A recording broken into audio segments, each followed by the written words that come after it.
Hello and welcome to this episode of the Mixtape Podcast.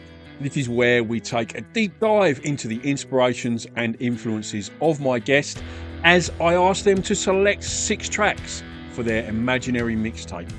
Track 1 is an attention grabber. Track 2 is a song they sing in the car or the shower. Track 3 is a cover version. For track 4, I'll ask them to pick a song they wish they could have played to their 18-year-old selves. Track 5 is a song they would use to woo someone. Track 6 is a track that my guest feels doesn't get the attention or recognition that it deserves. Track 6 is for Patreons only, so if you'd like to support the creation of this podcast, it's patreon.com/mixtape podcast, or you can check out the link in the description below. You can join for free or subscribe for as little as $2 a month. There's lots of other Patreon-only content on there, including the opportunity to ask guests a question and to have a personalised mixtape playlist curated by yours truly. There's lots of other ways you can support me, a like or a follow on social media. Again, there's links in the description for that. Or if you are listening on Spotify, you can smash the follow icon or you can rate the podcast. All of these little things go a long way towards growing the platform, and I really, really appreciate it. Thanks so much for listening, and I hope you enjoy this episode. Hello and welcome to today's mixtape for KCR 102.5 FM and the mixtapepodcast.com. Today, it's an absolute pleasure to be chatting to Jack Pierce from the Pierce Brothers. How are you, Jack? I'm fantastic. How are you? Very well, thanks, mate. Tip top. Apart from the football, as we discussed at the start, but we won't go there anymore. So I'm over that now. So, Jack, your new album, Everything Is Bigger Than Me, is out now, and you've been touring that pretty hard, mate. You got some fantastic tour dates coming up, but just tell us a little bit about the album and your sort of inspirations and the recording of that album, mate. Well, we actually did. This is the first time that we did an album where we wanted to be the producers ourselves. But during COVID, I moved out to a new place and built a studio. I mean, here at the moment, it's a bit of a mess. But we set it up, and we'd been picking them gear up over the years. And so we got a guy named Phil Threffel who had mixed quite a few of our releases. Excellent engineer and excellent producer in his own right. And he came out to engineer it and we just, we said, we'll produce it. We know what we want. We want to do this, but we just, the engineering side, know how. And we used a lot of the stuff that was here in the studio. We bought a couple of mics for it. He got some of the interfaces and stuff, which we've since purchased because it went so well. Although on the first day of recording, we're getting the hang of it. We're trying out the studio, going really well. And Phil goes, what if we did this? What if we tried this? I don't want to, I don't want to. We said, oh, come on, give us your ideas. We love them. Fantastic. And then day 2 comes around and he goes, you know what might be good? I think this might be good. I don't want to overstep. And by day 3, we said, yeah, you're a producer on this as well. Like, we're just so you know. Like, we love your ideas, and we want to keep encouraging that. And and it was fantastic. And we had a really good time. It was easier for me because, my house is just there, instead of driving. We've moved quite a ways out of Melbourne. Right. And making the trip out. And with me being away, I've got 2 kids now, and my brother doesn't have any kids yet. So it was much easier for me to finish the day of tracking and then go feed the kids, go shower them, put them in bed. Sure. Yeah. Come back down with a bottle of wine and be like, all right, so what's next? Yeah. Well, that's handy when your work's on your doorstep like that. That's fantastic. I saw that you got the albums out on some physical formats as well, obviously, as well as all the streaming platforms. It's piercebrothers.com. And you got some lovely looking vinyl and CDs and album merch up on the website as well. You've toured pretty hard, like we said at the start there. You've been to Europe and you're touring sort of pretty heavy around Australia. What are some of your highlights of those gig dates, mate? And how do you find it on the road as a sort of a dad and a family man? It's tough. We could have probably smashed this regional tour out in a couple of months because there was, the most extensive tour we've done since COVID, and long after COVID came kids. And so back in the day, we'd go to Europe for 6 weeks and then wait there for a week and then do jump on another tour, being a support for Cat Empire or something like that. So I was away for months at a time. And it was a lot easier to bring my girlfriend then, my wife now, but to bring her over and be like, yeah, just come on the road. Obviously, things have changed quite a bit. When the album came out, we were stoked. We did a little busking trip down the coast on release week. And we launched it at Blues Fest, and I think we were the highest selling act, they told us, in merch at the Blues Fest, which was fantastic. And then we did a whole bunch of little pop-up shows, and that ended up getting us the number 1 ARIA spot for Australian act. And we got in the top 15. I think we got number 14 for an overall act. But it was the same week as Beyoncé launched her country album. And so Beyoncé got number 1 for Fair enough. The world, yeah, which he gets. But in physical sales, so that's vinyl, CD, that kind of thing, we actually knocked her off the number 1 spot for release week for both of us. So we're stoked about that.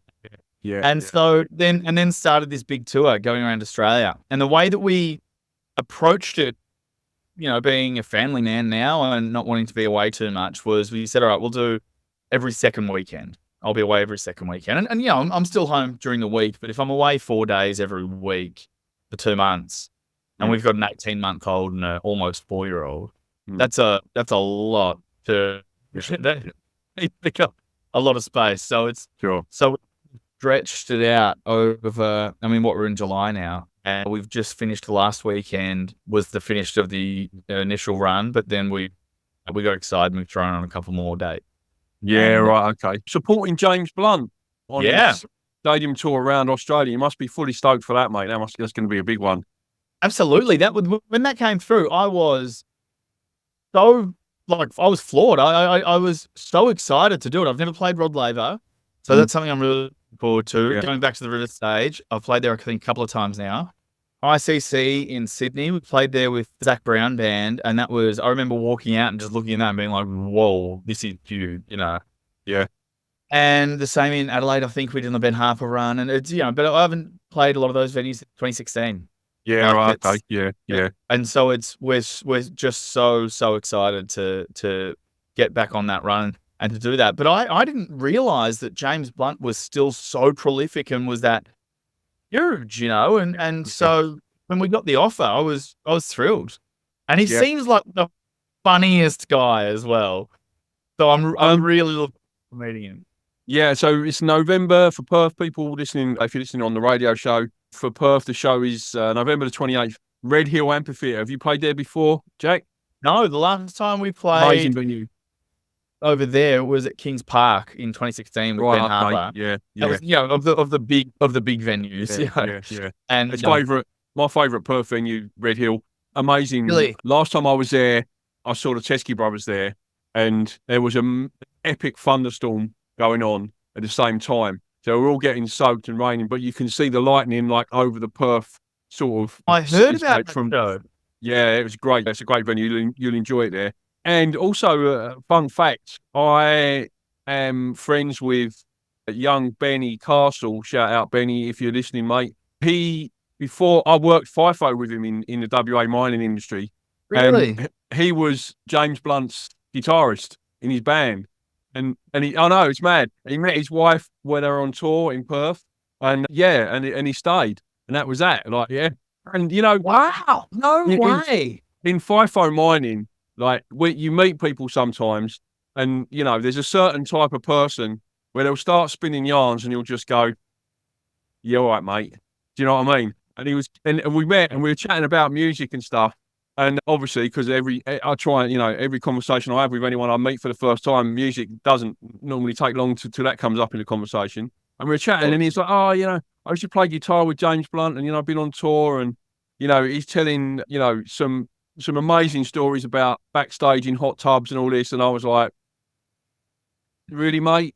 And then, so I went home and I looked him up. And then there's him on YouTube on chat shows, playing guitar with James Blunt, and I was like, he's telling the truth. And now we're mates. Yeah, so shout out, Benny, if you're listening. Yeah, it's been a while, mate. Man, I want Benny's number. I want to get the lowdown before I hit the door. Well, that's what I was saying. When you said that James Blunt sounds like an absolute riot, I've got a few stories that I probably wouldn't be able to broadcast on the radio show or the podcast. But yeah, but I'm fully with you there, mate. He does seem like an absolute blast, and I think that's going to be a fun tour for you, mate, for sure. I'm very excited about it. Really, very excited. For tour tickets and all the tour dates and information, same as the vinyl and the CD, it's piercebrothers.com. I think it's /tour dates, but piercebrothers.com. And shout out your Instagram, mate, because it's Pierce Brothers Music, is it? Or something like that? Brothers Music. Pierce Brothers Music, yeah, on Instagram and Facebook. Okay, let's drop into your mixtape choices now, mate. Thanks for sending them through. Appreciate getting them in advance. It's always helps me out to get the tracks in advance.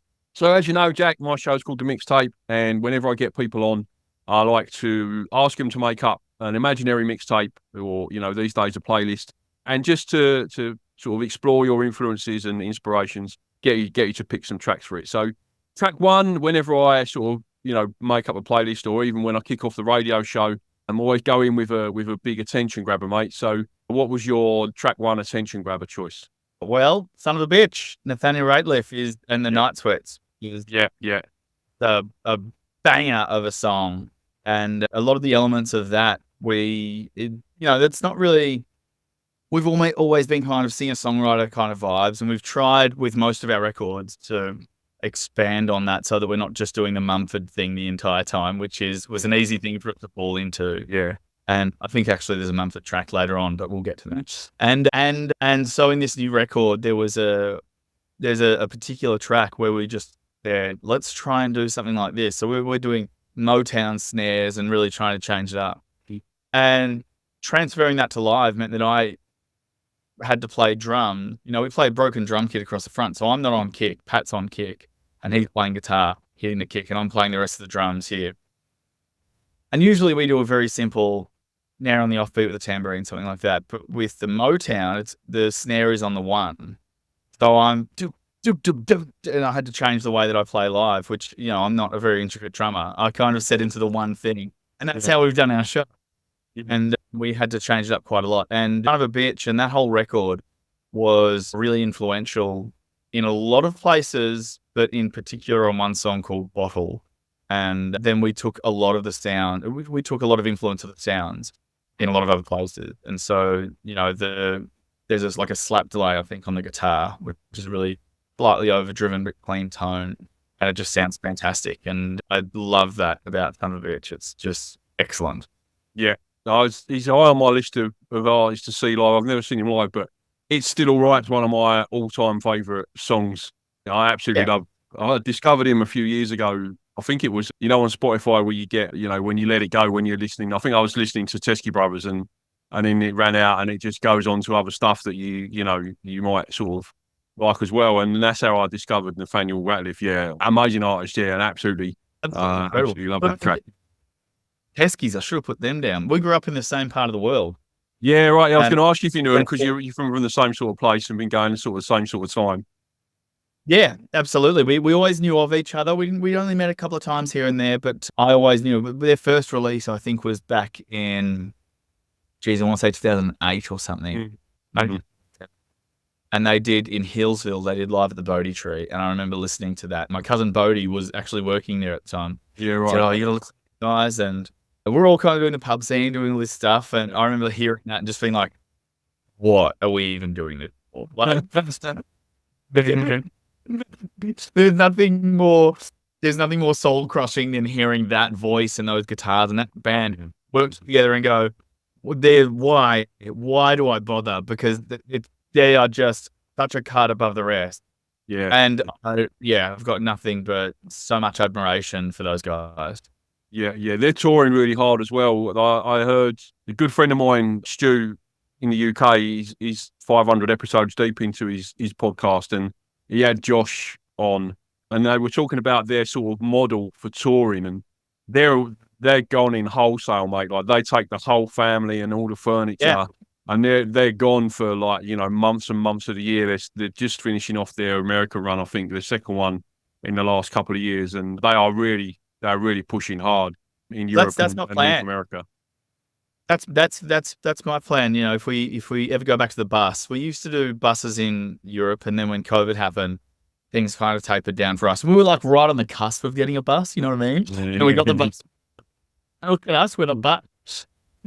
It happened. And we came back down to Diana, we'll get back there. And now that I've got kids, all I want to get back to touring Europe with us and bring the family. Our trip each year, you know, and introduce my kids to all the wonderful people that we know there, and they are nailing it. Absolutely. Shout out Festy Brothers. Okay, and track 2, Jack, is Northern Attitude by Noah Kahan. Yeah, so that's a song you sing in the car or the shower. Yeah, tell us a little bit. Yeah. Tell us a little bit about that track, mate. And it's the first track off that, I think it was his second or third album, the one that just blew him up to absolute stratosphere with Six Seasonal. Yeah. And the first track just comes in with such a bang. And I remember hearing that, and that again was one of the biggest influences on this new record, was the dynamics of sound and the range that went from this right down to this and then blew out again, while really using simple techniques and excellent lyrics.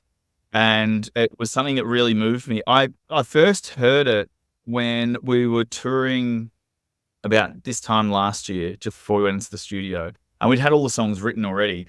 We were just finishing up an album run, our last album, and that had been postponed due to COVID and all the rest of it.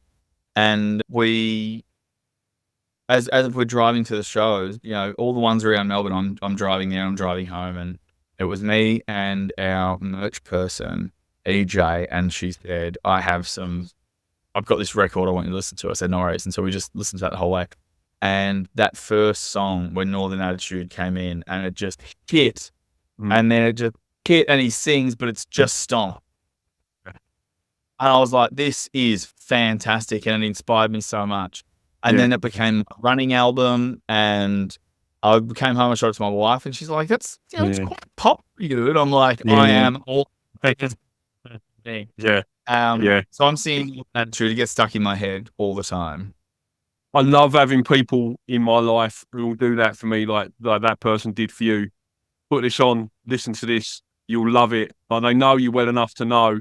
Like, you know, when sometimes I hear stuff for the first time, and in my head, I'm already making a list of, right, who's going to love this? And I'm going to pass it on. Like, it's a fantastic. Exactly the same. I called Pat the next day, and I'm like, listen to this. He's like, yeah, okay. And then like a few days later, I was like, you heard it? Yeah. He's like, no, I haven't. I was like, just put it on before we go into the studio. We're stealing all of these ideas. No, absolutely. And track 3 for your mixtape, Jack, is your favourite cover version, mate. What'd you pick for that? I picked A Gang of Youths doing Blood by the Middle East. The first time I heard that, I was sitting so my wife and I had planned to do the Te Aroa hike from the top of New Zealand to the bottom of New Zealand. It takes a couple of months. We'd taken a bunch of time off in early 2020 to do it. And so we set out to go on this big trip. About 3 months beforehand, Loz was like, I'm pregnant. And that was the first one we said, okay, well, that whole kind of non-stop hiking, staying in the movement, and because she was 20 weeks by the end of it. Anyway, so it changed the way we were doing those hiking dates. And what we'd do is we'd go to a big hike, and then we'd stay at a hotel for a couple of days, and then we'd go to a 5-day or something, and break it up like that. And it was after a really grueling 5-day hike, and Loz just needed a nap. And so we get to the hotel, she goes and has a nap, and I'm like, I could just slam a beer right now. No, not wait. So this is February, I think 2020, and I'm sitting with a nice pint overlooking the mountains in New Zealand in the summer sun, and then I hear Gang of Youths do Blood by the Middle East, and I was just floored. It was incredible. It moved me so much that I immediately went on to write a song for my daughter, which is called One, which is from our last album that we released later on in 2020, I think, or 2021 maybe. And I originally wrote all the lyrics to that melody because I was just so inspired that I just started writing. And some of the best lyrics I've ever written, and I'm really stoked about them. I never second guessed them. I never had to worry. They just flowed out of me. And then by the time I had the whole song, like, this is great. Then I sent to Pat, and Pat's like, "That's Blood by the Middle East." I'm like, "Okay, cool. We can do it. The whole melody from scratch. We kept the lyric. I had to drop a line or two here that I really love, but we moved it into what the song is today, and still one of the greatest covers I've ever heard. Like a Version, I think that's where that popped up on my radar. That version, and Like a Version. I always it comes up a lot. Obviously, I'm talking to a lot of Australian artists, and I ask them about cover versions. So Like a Version comes up in conversation like pretty regular, and I always find Like a Version is really hit and miss. Like I've seen some absolute howlers on there. I'm not going to lie to you. Yeah. And quite often I've seen I look on the YouTube channel and I see the artist in the title and I go and I click it thinking I'm going to have a rant about this because this is going to be shit. And it's amazing. Yeah. And it's brilliant and it blows me away. And I love that. I love that when it turns my sort of my predisposed attitude to it on its head. I love that when that happens. But yeah, Gang of Youths and some of the covers they've had on there over the years, like the Stingray, Yellow, that's one of the greatest covers I've ever heard by anyone ever. That's incredible. Amazing. I'm not, obviously, I'm English. I'm not even remotely any kind of Australian heritage. And that version stirs me up like big time, like really moves me on a really deep level. And yeah, absolutely love that. And talking about Gang of Youths as well, have you heard of Nothing But Thieves? They're an English band. They did What Can I Do? I think we played on the same lineup, Nothing But Thieves, a couple of years ago. Oh yeah. They're from my hometown in Essex in England, and they did What Can I Do If the Fire Goes Out by Gang of Youths, and that's one of the best cover versions I've ever heard. Amazing. He's got one of them voices like Josh Teskey. Everything he sings, he makes it better. Like everything. Everything he sings just makes it sound better. Yeah. Okay. All right. Track 4, Jack, is a song you wish you could play to your 18-year-old self. What did you pick for that, mate? I picked Little Iron Man. I mean, I think we came to that when we were about 21, maybe. I wasn't far off it, or maybe 22, but it took us a while to kind of find our sound. That was the biggest influential song for me when I heard that. And that kicked off this whole wave of new folk singer-songwriter, but that dun, dun, dun, dun, dun, which is carried on until now. That Mumford Shuffle is what we call it. And that was the most influential. That changed. Pat and I had been playing all sorts of genres. I mean, early on, my influences were Damien Rice, a lot of the Irish singer-songwriters and stuff. I love Damien Rice, but when I first started playing music, I was saying to Mum, I was like, man, he's had a real rough go of it, and I've had a pretty good time. She's like, you're 18. And so we're trying to find our sound and find what we like to do, and it was always high energy. And so, I listened to a lot of rock and a lot of this and a lot of that. And I remember when I heard Little Iron Man, I went, that's it. I want to do that kind of thing. I want to do this new folk, and I want to jump around and be energetic and enigmatic. Try, to do that, but with only two people and to try and fill the sound as much as possible. Yeah.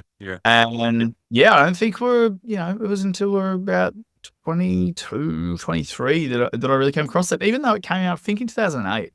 I was 20 then, but it just wasn't on my radar. I was busy at uni, I was just doing years on. I didn't really have a finger on the pulse at all. And then I remember, that's it. And I feel like had I've gotten that at 18, it just would have been that extra couple of years of not having that directionless thing. We've known what to do. Yeah. What sort of stuff were you listening to? I know you mentioned Damien Rice there, but when you were 18, what were you listening to at that sort of age? I mean, I was listening to all sorts. I mean, I was working at Virgin Music at the time, so all the hits. There's one brief act that I really loved called Just Jack, and they had this album called Overtones. I remember being obsessed with that from about 2007. You have a single called Stars in Their Eyes or something like that. That's right. Yeah, I know him. Yeah. I think I could rap that whole, I get this writer's block. It comes as quite a shock. Now I'm stuck between a hard place and the biggest rock. And I've done that for my wife and sung the whole song. She's like, Jack, you have to stop. You said horrendous. You got to stop doing Oh, let's go. Let's go. Yeah, I'm a big Damien Rice fan as well. Love a bit of Oh Damien. yeah, I've seen him live a couple of times, and did that annoying thing that Perth music fans do. I went off on the comment section when he announced his Australian tour because it was like Tassie, Brizzy, Sydney. Do you know what I mean? No Perth. I was like, yeah, bro. I think on the last run here, Garrett Cato, who produced a lot of our old record, who's one of Australia's best singer-songwriter producers and one of Australia's best singer-songwriters, was supporting him.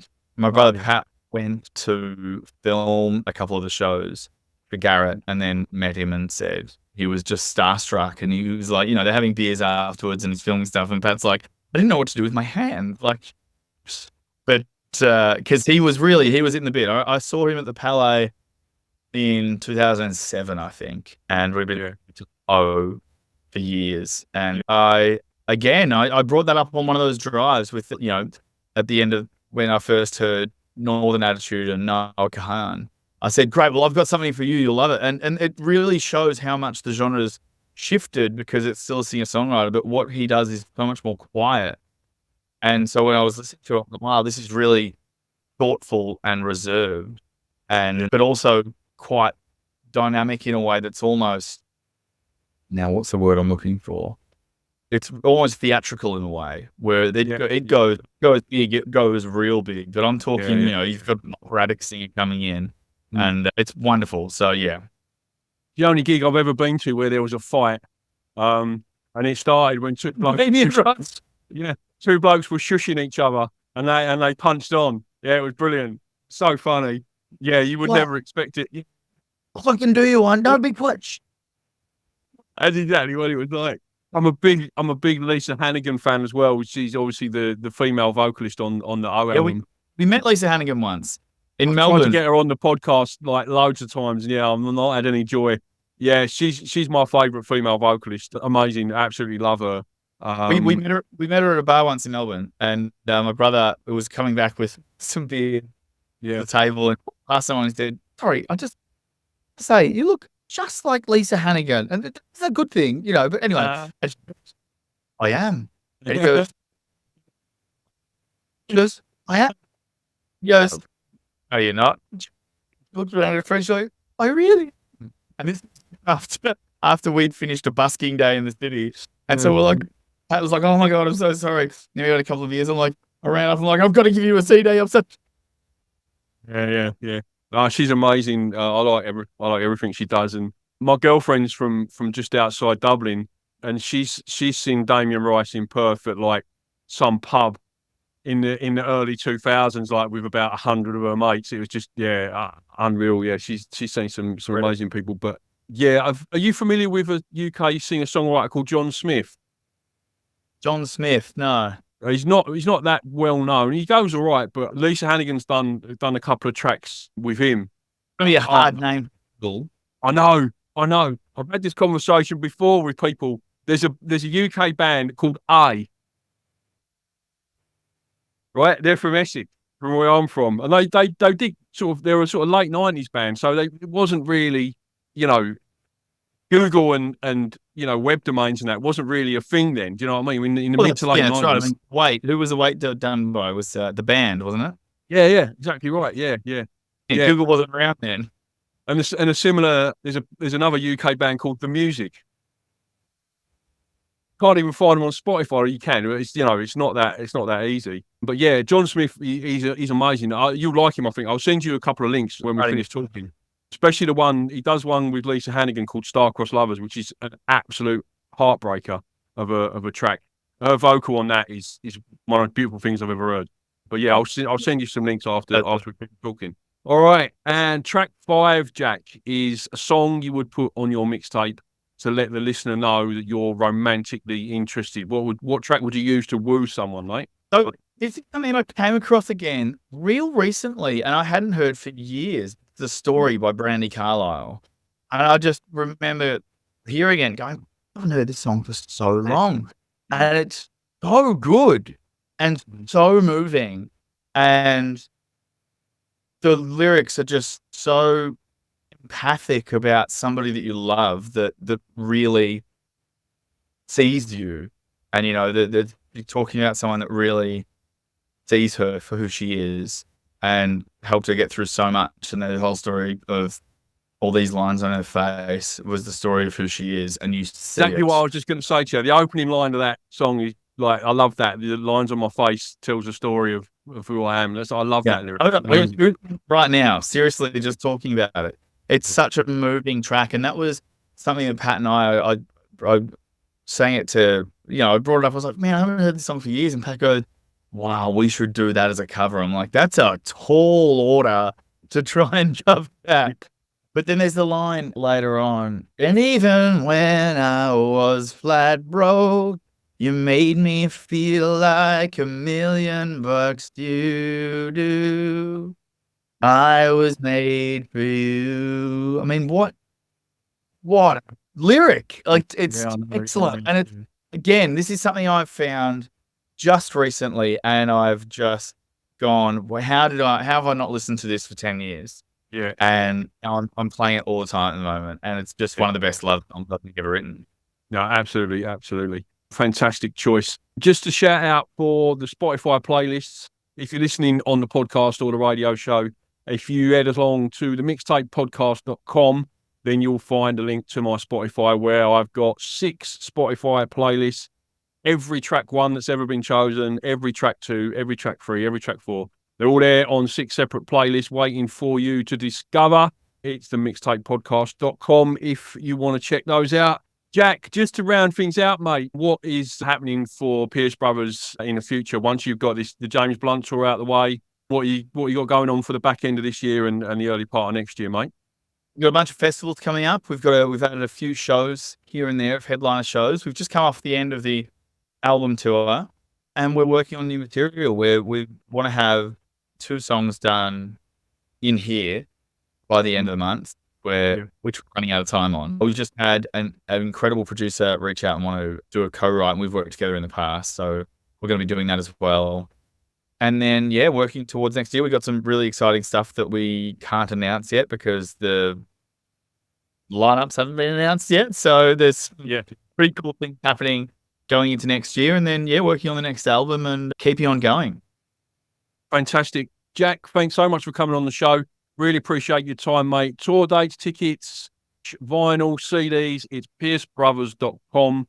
Love to get out and see you. I'm going to try my absolute best to come and see you at Red Hill, mate, because I just love that venue. Like, it's a great spot. I just like going there. Yeah, no, it's great. So I don't know how many guest passes that we can get, but we don't have any friends over there, so I'll do what I can to get you on.